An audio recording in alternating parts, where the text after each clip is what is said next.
Cyber frauds વિવિધ પ્રકારના cyber fraud છે અને જેટલા પૈસા આવે છે બધા એ જનરલી કોઈ અકાઉન્ટ્સમાં ટ્રાન્સફર કરવામાં આવતા હોય છે. વિક્ટિમના નાણાં છે એમાંથી પહેલા તો મ્યુલ અકાઉન્ટ્સનું આ લોકો નેટવર્ક બનાવે છે. મ્યુલ અકાઉન્ટ્સ એટલે કે ભાડે પર કોઈ ઇનોસન્ટ માણસ હોય ખબર નથી હોતી કે આની પૈસા કઈ રીતે જશે, બેંક અકાઉન્ટમાં ક્યાં ક્રાઇમની એક્ટિવિટી થશે, તો તેવા મ્યુલ અકાઉન્ટ એકત્રિત કરવાનું કામગીરી કરે છે અમુક લોકો.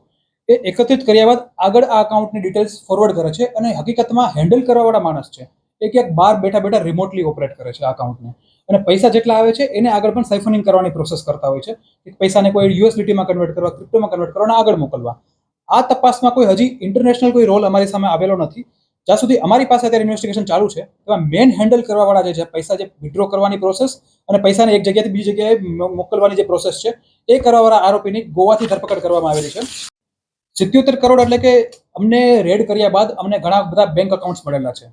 સાથે સાથે અમને જે અમે રેડ કરી તો અમે જે લેપટોપ્સ પર વિગત જોતા હોય છે કે લેતી દેતીની વિગત છે કે કઈ જગ્યાએ પૈસા સાયફન કરે છે, એ લોકો ચેક કરે છે કે કોની સાથે કોન્ટેક્ટમાં છે અને બેંક અકાઉન્ટ નંબર આપે છે કે આમાં પૈસા ટ્રાન્સફર કરો. તો આ બધી વિગત અમારી પાસે આવે તો અમારી પાસે થોડાક બેંક અકાઉન્ટ નંબર આવે છે. તો બેંક અકાઉન્ટ નંબર અમારી પાસે એટલે ખાતા આવ્યા છે, એ ખાતા પર સાયબર ક્રાઇમની કેટલી ફરિયાદ થયેલી છે, તો એનો મેગ્નિટ્યુડ છે 77 કરોડ રૂપિયા. એટલે કે આ જેટલા 300 ને 350 જેટલા ખાતા મળેલા છે એની ઉપર સાયબર ક્રાઇમની અમારી જેટલી ફરિયાદ આવેલી છે એની ઉપર, અને એમાં જે પૈસા ગયેલા છે એ છે 77.